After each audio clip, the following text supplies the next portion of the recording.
Le géant Costco fait parler de lui.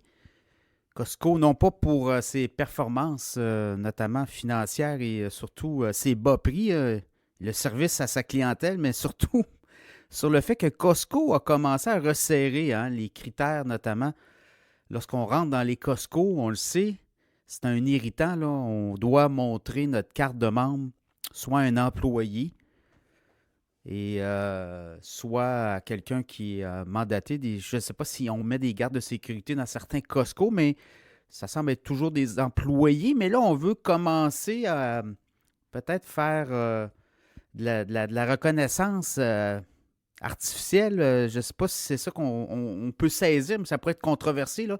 On a commencé à tester dans certains Costco aux États-Unis là, des entrées, des barrières électroniques où on doit montrer notre carte de membre avec la photo.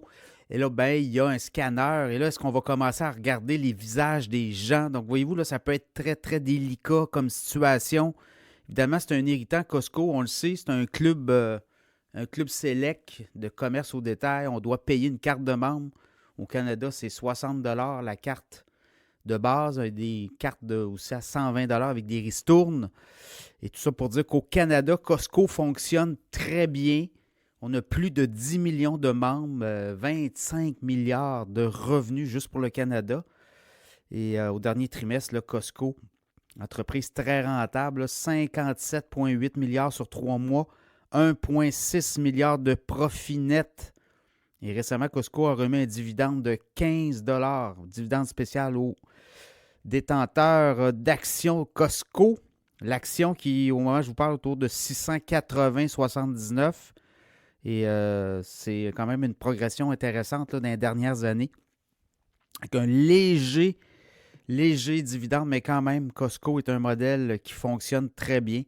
Et là, ben, fonctionne peut-être trop d'ailleurs. C'est ça qu'on dit, c'est qu'il y a des gens qui viennent, on s'échange les cartes de membres. Et là, c'est ce qu'on veut. Dans le fond, Costco fait beaucoup d'argent avec ses cartes de membres. Là. C'est un peu ça, le concept. Oui, vous avez des prix très intéressants, mais le but, c'est qu'on va chercher beaucoup d'argent aussi avec les cartes de membres. 10 millions de cartes de membres au Canada. Pensez-y à 60 minimum. Faites le calcul. Ça, c'est directement en partant là, annuellement. Ben, ils ont ça dans leur poche. Donc, évidemment, on va travailler sur les marges. On travaille avec les fournisseurs.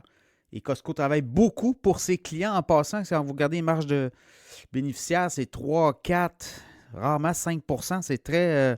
Ben, regardez au dernier trimestre, là, la marge bénéficiaire nette, 2,75 Donc, c'est très, très limité. On travaille beaucoup pour les clients, mais on vient leur chercher aussi par les abonnements, les abonnés. Si on regarde aussi le prix de l'essence pour Costco, on travaille beaucoup pour la clientèle. Dans certains cas, je regarde Région de Québec, on peut parler jusqu'à 15, des fois, parfois 20 cents du litre de moins chez Costco que chez des essenceries au coin de la rue. Alors, ça ne s'invente pas. Alors, Costco va tester ça dans ses magasins aux États-Unis, là, l'espèce d'entrée électronique. Est-ce que ça peut être un irritant? Il ne faut pas oublier que si on met de l'entrée électronique, ça peut aussi créer un bouchon. Là. Déjà que le bouchon il est dans le stationnement, des fois, ça peut être pénible de trouver un stationnement chez Costco selon les heures où on y va. Par la suite, l'irritant d'avoir un panier rentré, encore là, un autre irritant à la porte. Donc, vous voyez, ça fait beaucoup d'irritation là, pour un client, d'autant plus que la façon dont les Costco sont configurés aussi, il y a beaucoup de monde, irritation là aussi. Des fois, les produits ne sont pas disponibles, ne sont plus disponibles. Donc, tout ça fait. Écoutez, on va suivre l'histoire, là, on va suivre la saga. Costco ne fait toujours bien les choses. Donc, à suivre pour Costco, est-ce qu'on va adopter les entrées électroniques, vérification des cartes de membres à l'entrée? Je pense qu'on devrait y continuer comme ça avec les employés mais également on crée un lien avec les employés. Donc, à suivre, Costco qui teste aux États-Unis là, est-ce que la reconnaissance faciale est là-dedans aussi? Donc, ça pourrait être très, très, très délicat, je vous le dis. Là. Donc, à suivre, Costco qui teste des vérifications électroniques pour l'entrée de ses magasins.